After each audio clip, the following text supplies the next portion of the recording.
welcome to the channel. My name is Lee and today I'm finally doing my pin tour video. The way I'm going to structure this is I'm going to pull each pin out of its home, be that the journal or purse that I keep it in, or the my archived not in use pins. I'm really excited about this. I think it's going to be a fun video, so let's go ahead and jump into it. One last thing before we start, if you could please go ahead and give the video a thumbs up and comment in the comment sections down below if you have any questions or comments. Also, please subscribe to the channel. I do a lot of kind of journaly, arty, supply tour type videos, as well as some vloggy stuff sprinkled in. And I would mean the world to me if you would join me on this little journey. I do have a goal of making it to 1,000 subscribers by the end of the year. That means about 50 subscribers per month, which I do think is doable. So yeah, let's go ahead and really jump into the video this time. This is a brief just overview of every container or journal that I have a pin associated to. Most of these you will have seen in other videos, maybe just simply with the exception of my reading journal here and my pen case right here. So I keep all of my not in use pens in this guy right here. I think I will do some swatches for you guys as well. Maybe, we'll see. So, okay, this is my pen case. It holds 10 pens.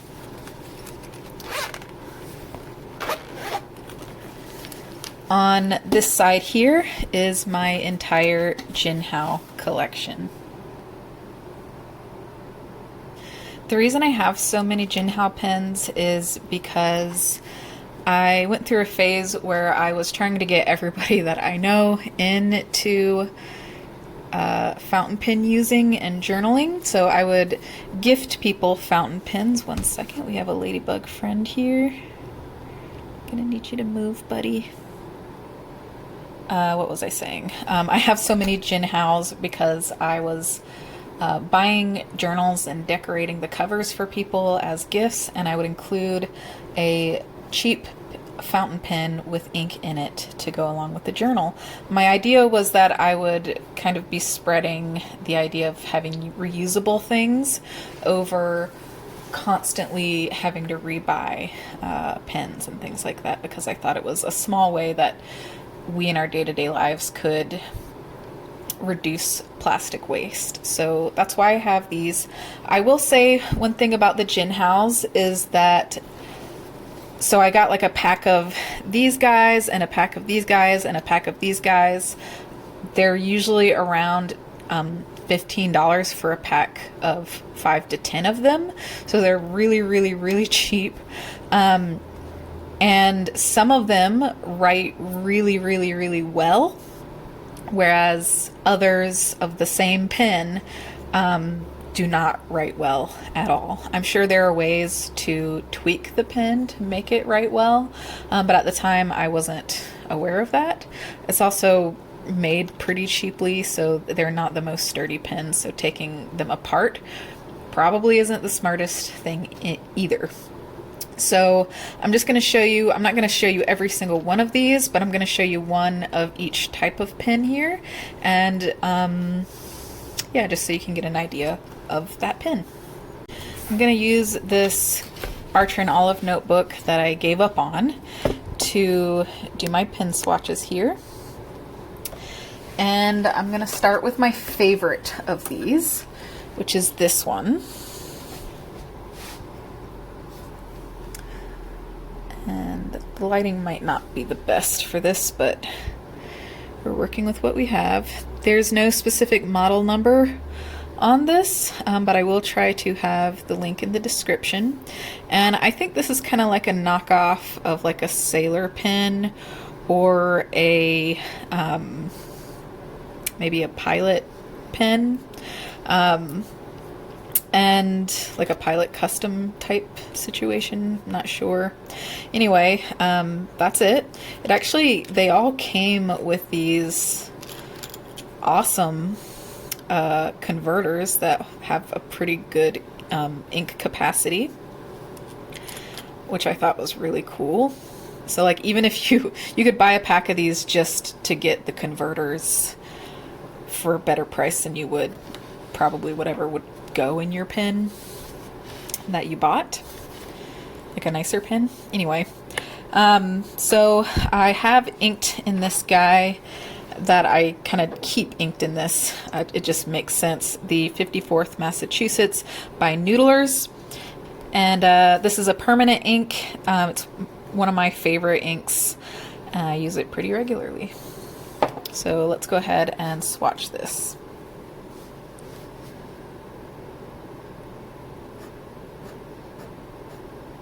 So you can see there was a little bit of a hard start there, but ultimately it works pretty dang well. And this, I believe, is a fine nib, so you can kind of see what that looks like. Jinhao generic is what I'm calling this because I don't know the actual model. And yeah, it's actually writes really, really well.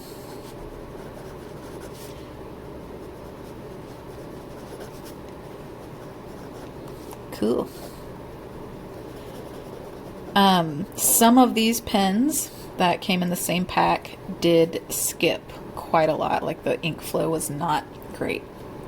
So there is that Jinhao pen. I also have a gray version that I like the look of. Here we go. And yeah, it's just the same thing. Next up, we have our Jinhao knockoff of the Lamy Safari.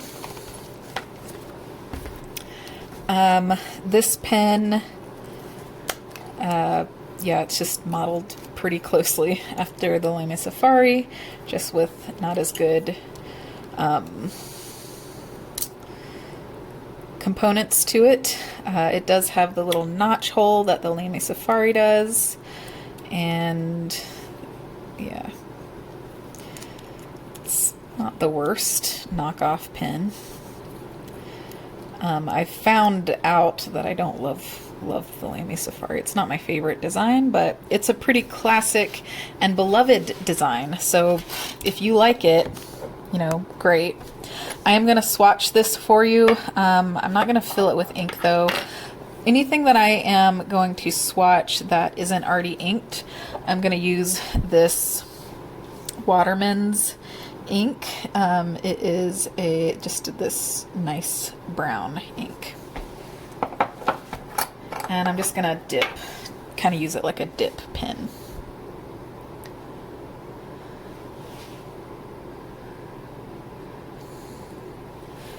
So we're just going to do 1, 2, 3, 4.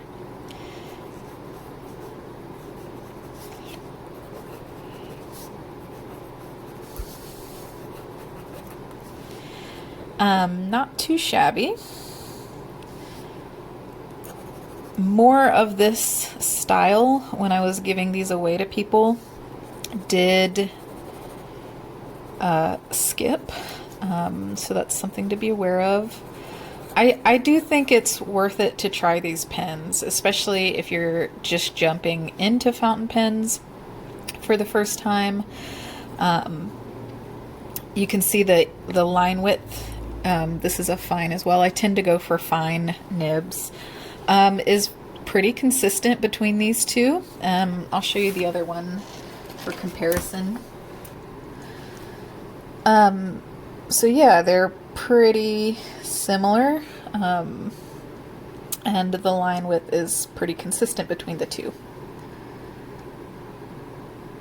So that is the Jinhao Lamy Safari knockoff. And I do have a Lamy that I'll show you in just a minute, and when I do pull that out, I'll pull this back out too, so that you can compare. So I'll set this one aside.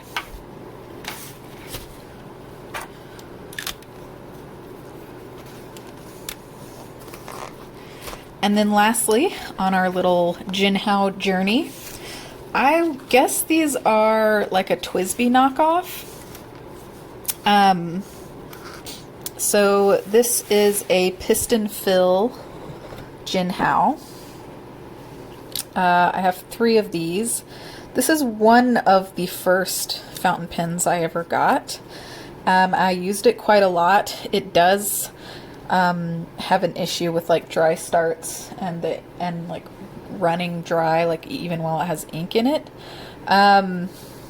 But overall, again, I think they're pretty decent. They're kind of hard to clean, in case you don't know if you can see that, but that kind of brown discoloration is from just not being able to get all the ink out of it. Worth the price again, and I'll go ahead and show you a quick demo on that.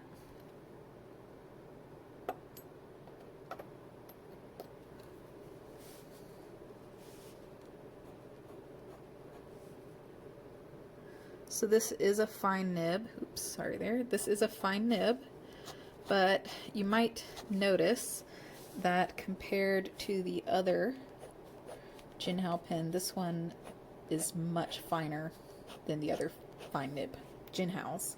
I don't know why that is. I do think that there are some like stylistic differences in different types of pens, like Twisby, like German pens, for instance, versus like Japanese or Chinese pens.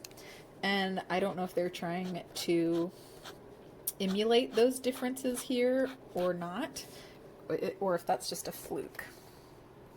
But as you can see, these guys have a huge ink capacity, which is a massive plus in my book. And I'm really sorry about the focus here. I'm doing my best. So again, I think the pen is worth the price and would be a great starter pen for somebody just getting into fountain pens. Would I buy this again now that I've kind of moved on from this style of pen? Probably not. So that is all of my Jinhao pens. Now let's move on to what I'm going to call my miscellaneous cheapos and a couple of my not so favorite pens. So on this side of my pen case, I have 2 pens that I don't actually know what the brand are, as well as this HongDian pen. These 3 are all kind of knockoff cheapo pens that are like trying to be really fancy pens. I was actually kind of, when I bought these, I was basically scammed, and it was one of those websites that it said it was going out of business, so it had all these like expensive pens that were really cheap. I got most of these in the $15 range, but they would have like an X'd out price as like $50 or something like that, and then have the cheaper price, like the sale price next to it. And I later discovered that that's just the sale price of these is just what they normally cost. So I do recommend that you learn this lesson through my mistakes. Make sure that you're buying your pens from a reputable pen source and that you do compare prices. So anyway, moving on. These 2 are identical. I do actually really like these pens, not for everyday use, but I think they're really fun for letter writing. And the reason is that they have this kind of broad, slightly flexible nib. So they have this like brass on them, and they do come with a converter, which I don't have a converter in it right now. And I have one that's like this dark, like espresso color, and one that is more of a light, almost like latte coffee kind of color. and ink everywhere. And yeah, since these are pretty much identical, I'm just going to swatch one of them for you. And again, I am just dipping the nib into the Waterman's Absolute Brown ink. So you can see it's a really broad nib, and it even can do some kind of line variation there.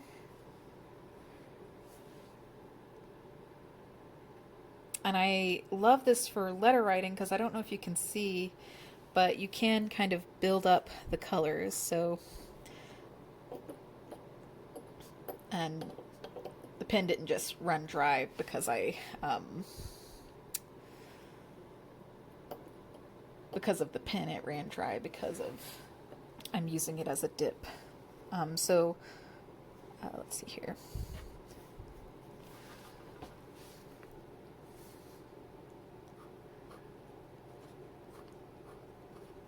So you can kind of see this really beautiful shading that's happening with the pen. But yeah, I wouldn't necessarily recommend buying this, to be honest. But I have it now, and I do think it's fun to use for letter writing. So that is how I use those guys. Next up, we have the HongDian Forest series. I love the design, like the aesthetic design of this pen, but it did not perform very well for me. I will show you again, just doing the dip test, how this pen performs.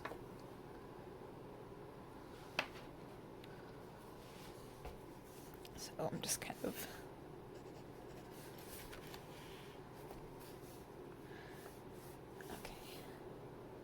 again using the Waterman's.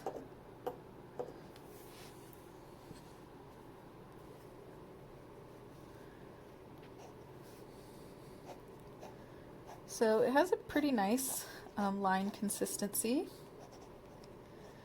The reason I didn't love this pen is skipping,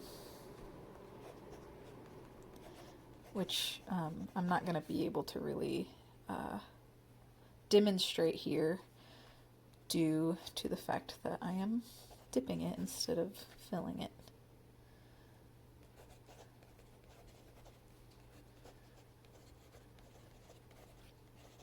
It could have also been the ink that I was using. Originally I had this purple ink. Let me see if I can find it for you.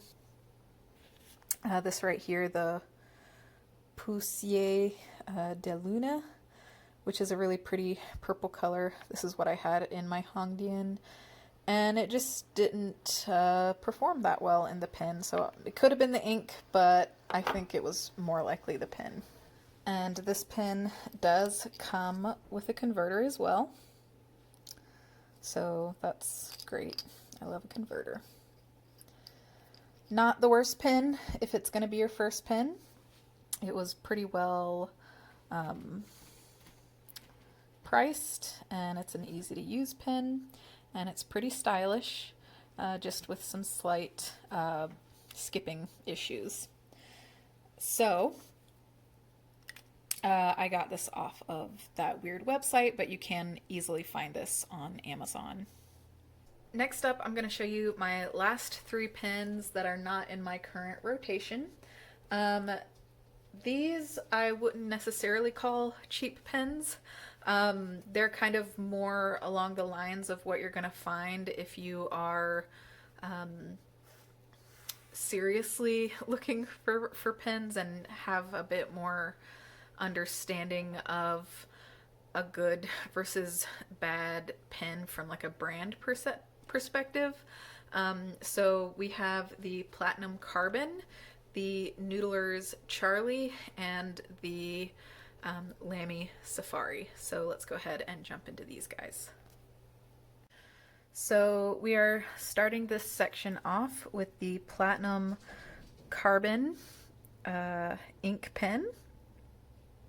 I got this because I saw a YouTuber using it and it looked really elegant and I kind of got smitten by it. And I ended up not loving this pen. The main reason is that it did skip for me quite a lot. And I guess that's kind of a pretty common thing with this pen. This pen is already inked up. I don't know, I'm pretty sure it's inked up with the platinum ink. But yeah, that's an issue with this pen, is that I often have to prime the nib. There wasn't much ink in here, but I do still, you should not have to prime the nib in order to be able to use the pen. The nib here is an extra fine as well, which isn't my favorite size.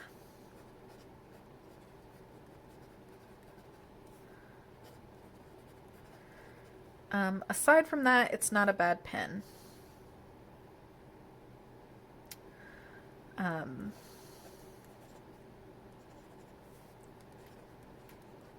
I don't love the shape of it here. It doesn't fit snugly in most pen cases, so it's really best used as a like a desk pen. Sometimes I do pair it with my journaling journal just for the sake of having some variety. But yeah, there is that one.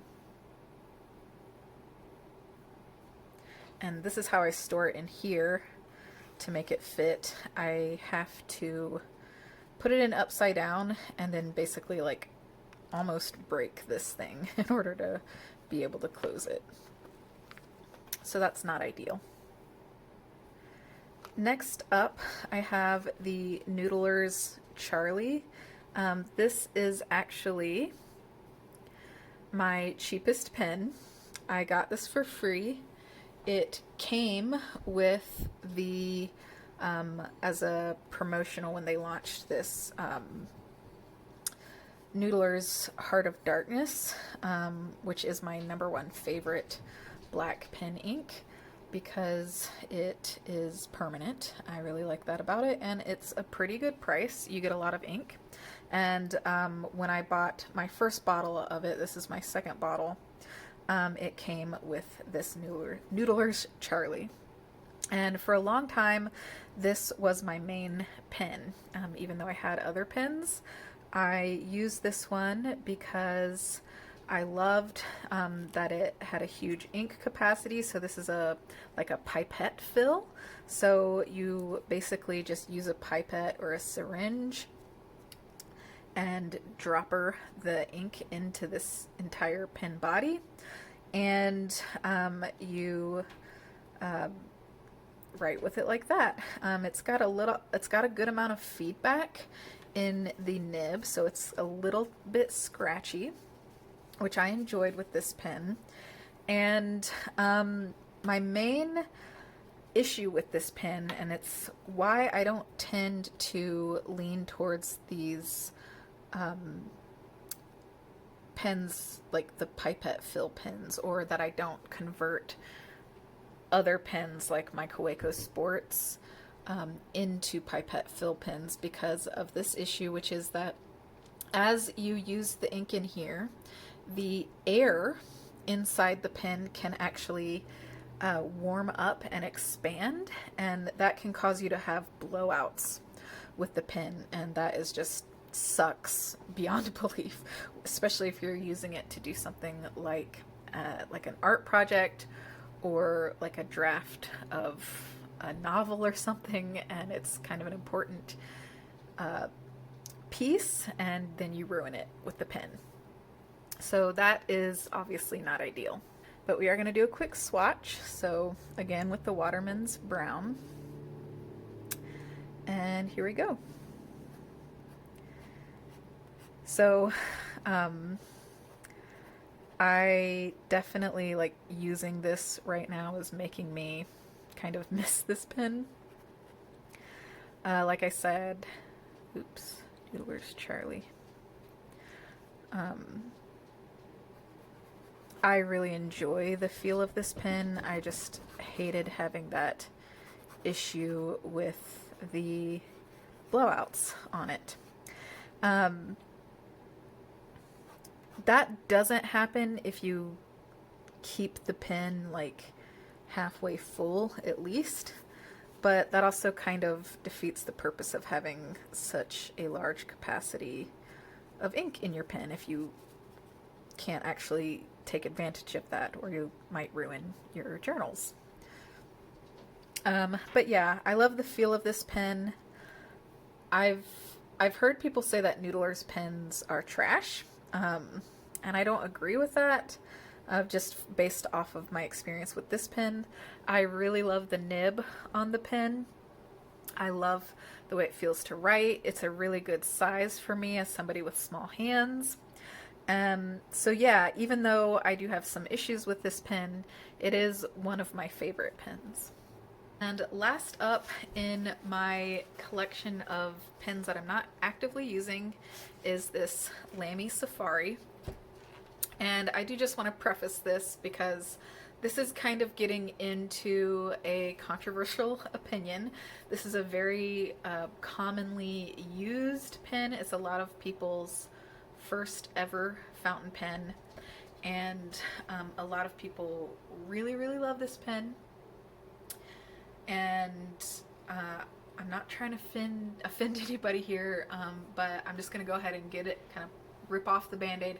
I do not love this pen. It's not my favorite.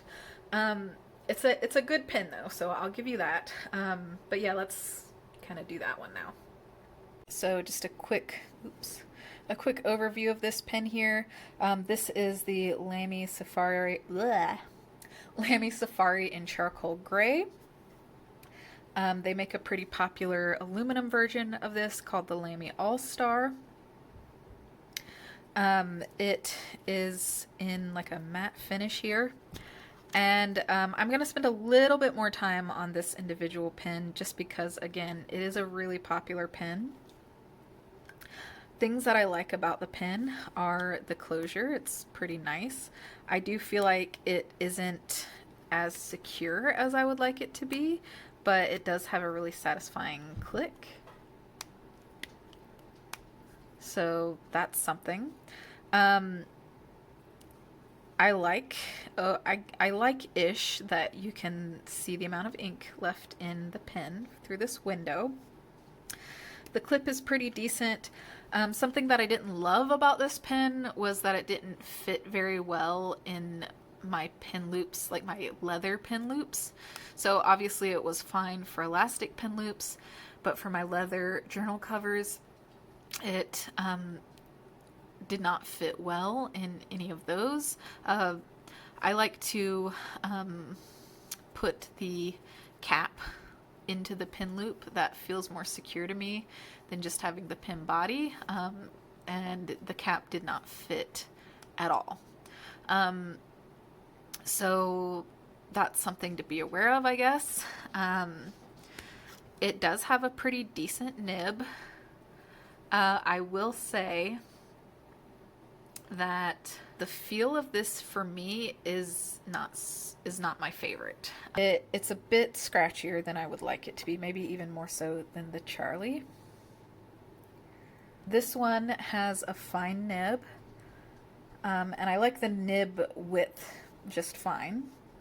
And it is currently inked with the ink cartridge that it came with, which is like a kind of standard blue. And I don't really like this color blue, but I am using it. Yeah, it's got these little hand, like finger indentations, I guess for the sake of helping new pen writers to hold the pen correctly, because as you can see with these fountain pens, if you write with it like this, for instance, it'll write, but it's not really designed to do that, and some pens that can cause issues.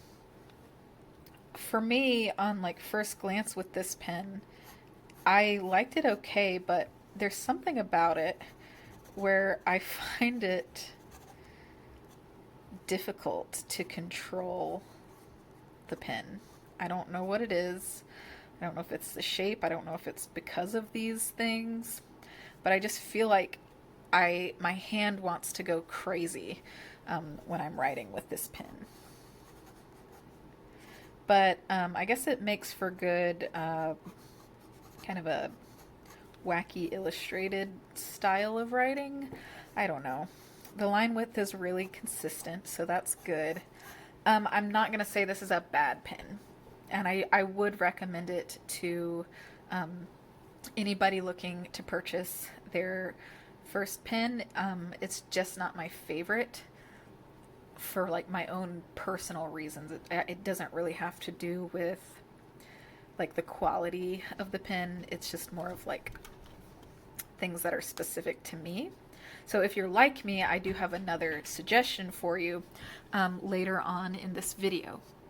So that is the Lamy Safari. Sorry, I forgot to compare the other Jinhao Lamy knockoff, so I'll just do that really quick. So you can see that the clip is a little bit different. I think there might actually be an updated version of this that has a more similar clip to the real Lamy Safari. You can get Lamy Safaris in all different kinds of colors, so you could probably find one in a color like this. The cap on this does feel more secure, but it takes a little bit more effort to get it on and off. And like I said, I do think that the nib on this is way nicer than the nib on the Jinhao. So there's that. So that is going to conclude all of my not in current rotation fountain pens. And, ooh, excuse me, I'm doing the thing where I talk to you while I'm editing the video.